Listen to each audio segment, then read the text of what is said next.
Hey there, how you all doing? Long time no see, right? It's been a while.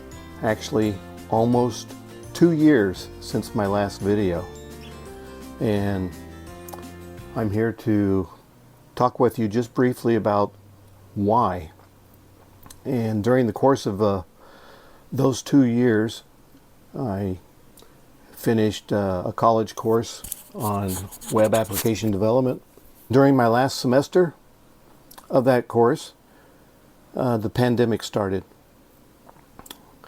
So, unprecedented, right?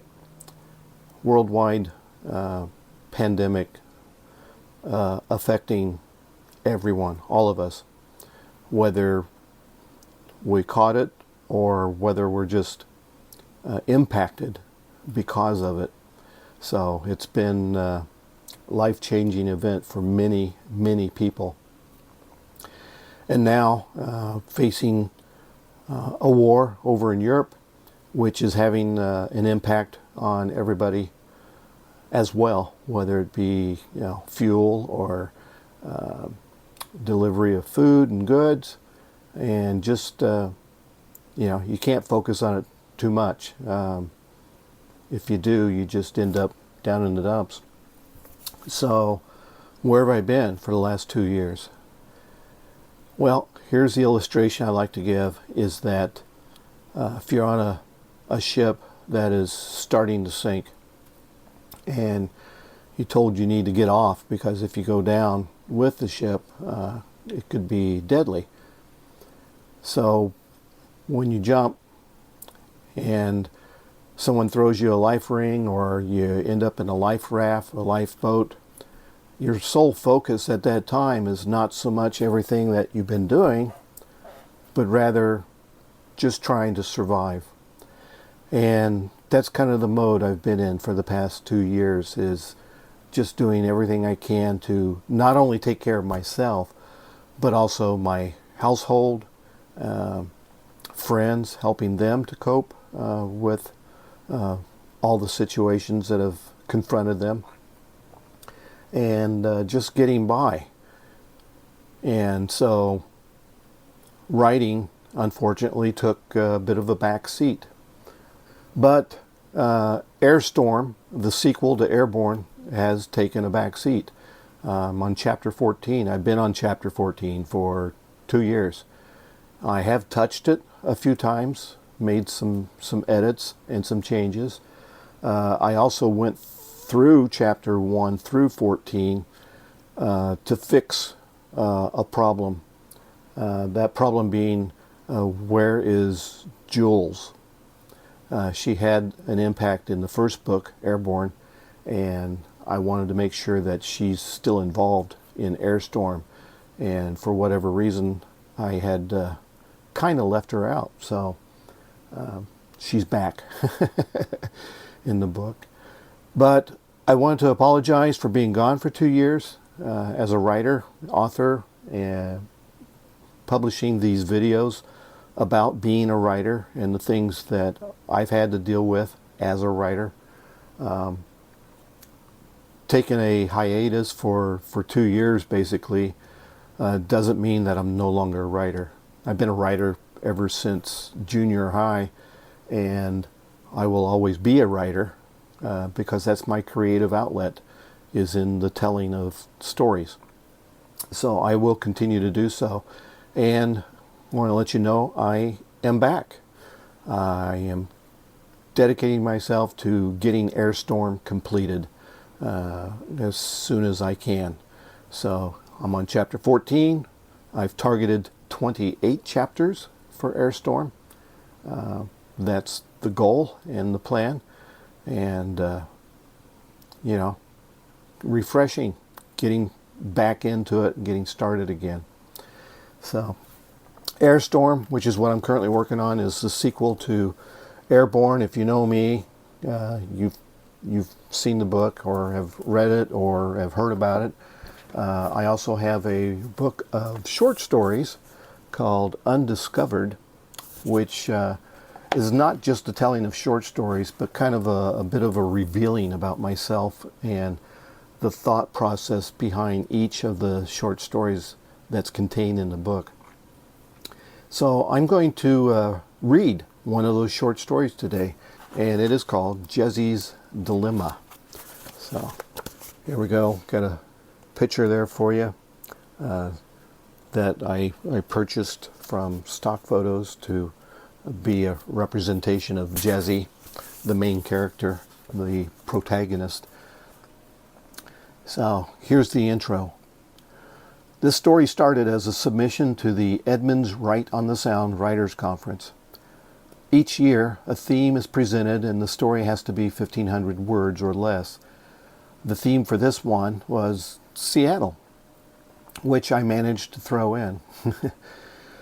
I think of this story as my misunderstood child. Out of all my short stories, this one gets the least amount of love from my readers, and I'm not sure why.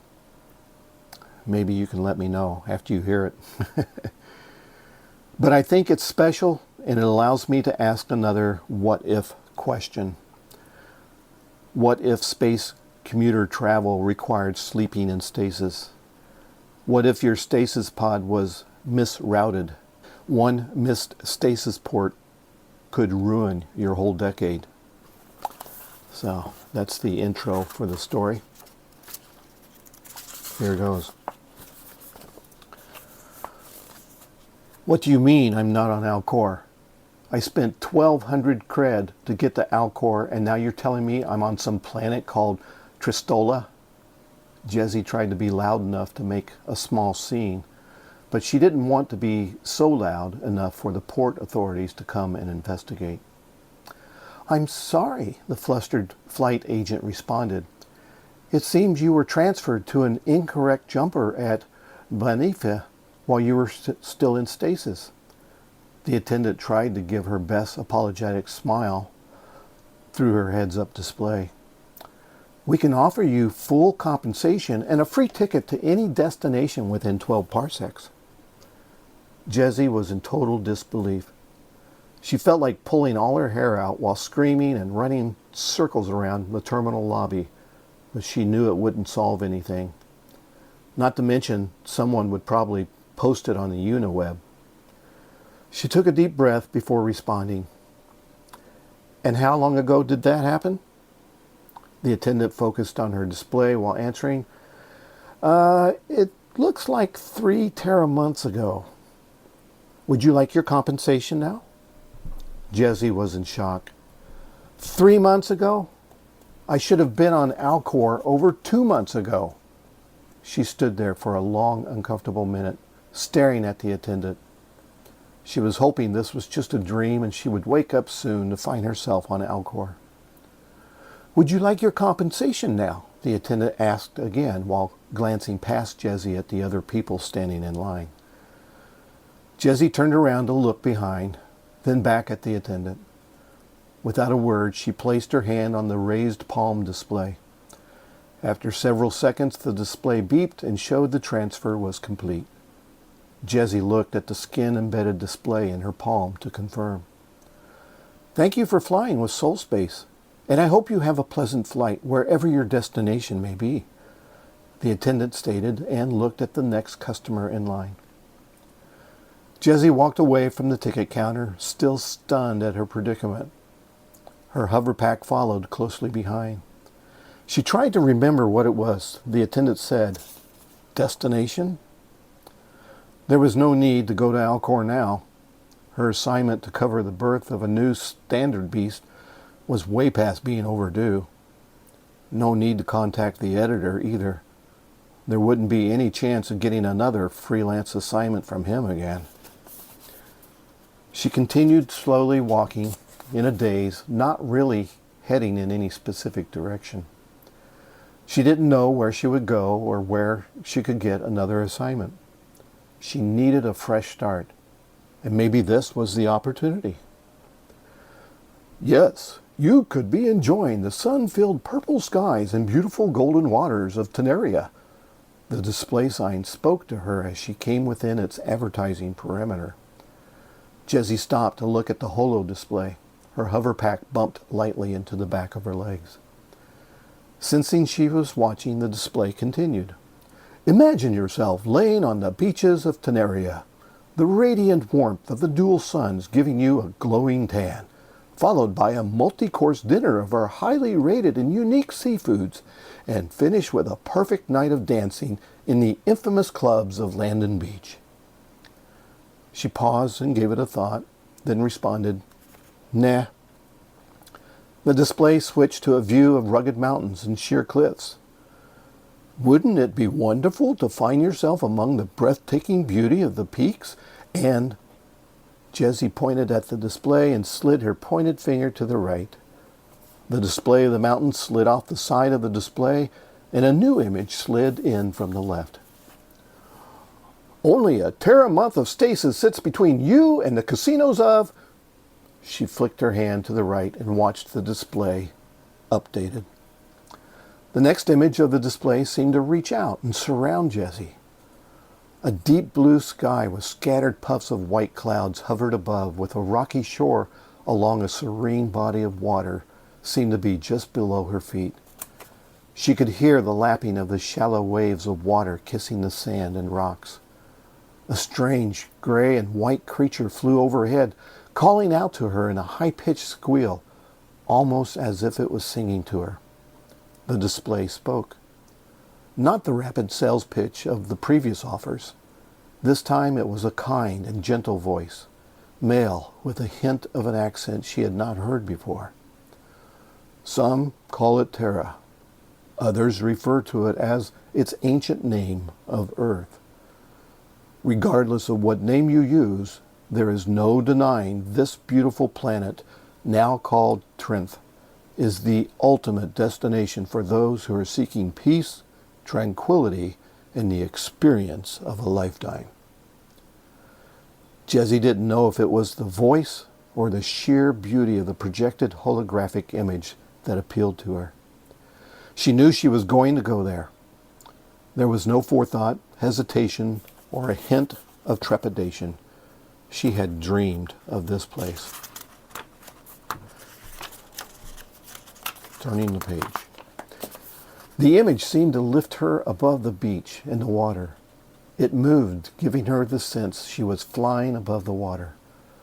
The sensation was so real, she had to steady herself to keep from falling forward as she leaned in the direction of the movement.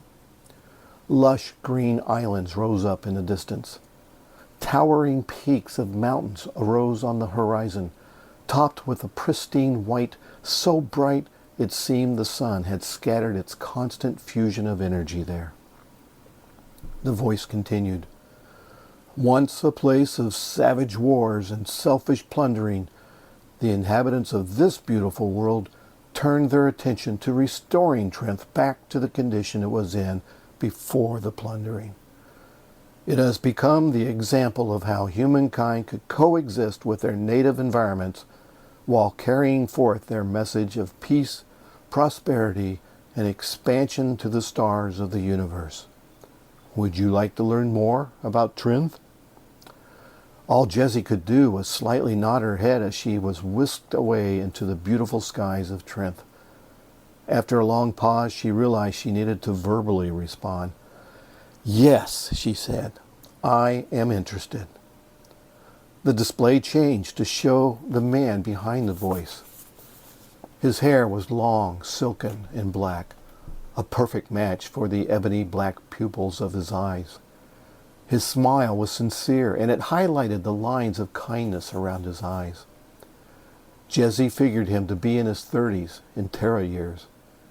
He had an appealing face without being overly handsome, and a ruggedness in his stance and composure. This was not some actor or model, Jezi thought to herself. This was a real Turanian. The man pointed to a view of the Trinth travel counter, and then pointed in the general direction within the terminal. He looked directly at Jezi and concluded, Would you like to see this presentation again? She was tempted to say yes, just to experience it again. She turned and headed in the direction pointed out by the native Turanian, her hover pack following closely behind. As Jezi stepped up to the counter, a holo image of the flight attendant appeared. "May I help you?" asked the attendant. "I would like to go there, to Trent," she replied while pointing to one of the travel holo displays behind the attendant. "Excellent. I can help you with that. May I have your identification and travel permits, please?" Jezi pressed her palm up to the scanner on the counter. As the system read her information, she could see the attendant's smile turn into a look of concern. A subtle beep indicated the scanner was done. "Is there a problem?" Jezi asked the attendant. "Well, it looks like you have a voucher for up to 12 parsecs. I'm afraid that is not enough for a ticket to Trent." The attendant paused. "Unless you have the funds for extending the voucher, it would be 12,000 creds to the additional 30 parsecs. 12,000 creds, Jezi explained. She only had a little over 13,000 in her account. It was her whole life savings. Do I take the leap? She asked herself, not really intending to ask the attendant. The attendant looked at her display, then back up at Jezi. It's 2 years of stasis, some serious money, and I'm assuming this is a impulse decision, the attendant replied. Jezi pondered what she was about to do. A fresh start. Years away from family and friends.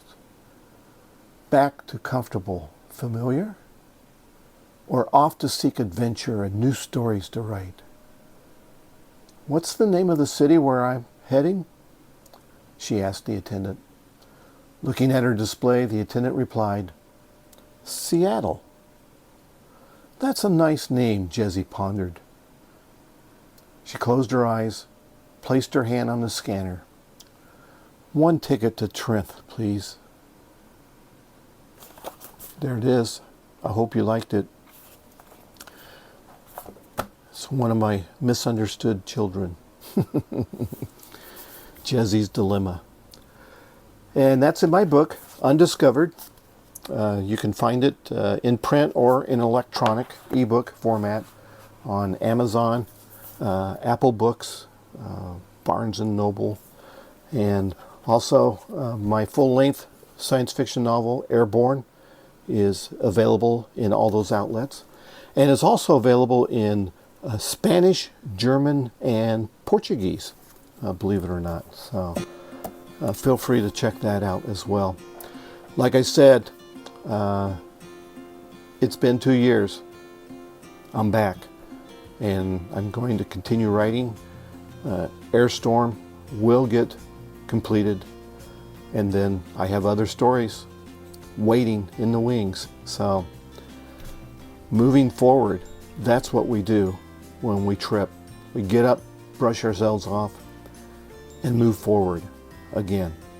So thank you for watching. Feel free to like this video, subscribe, and let me know what you think of Jezi's Dilemma and whether you like it or not. Be truthful, I can take it.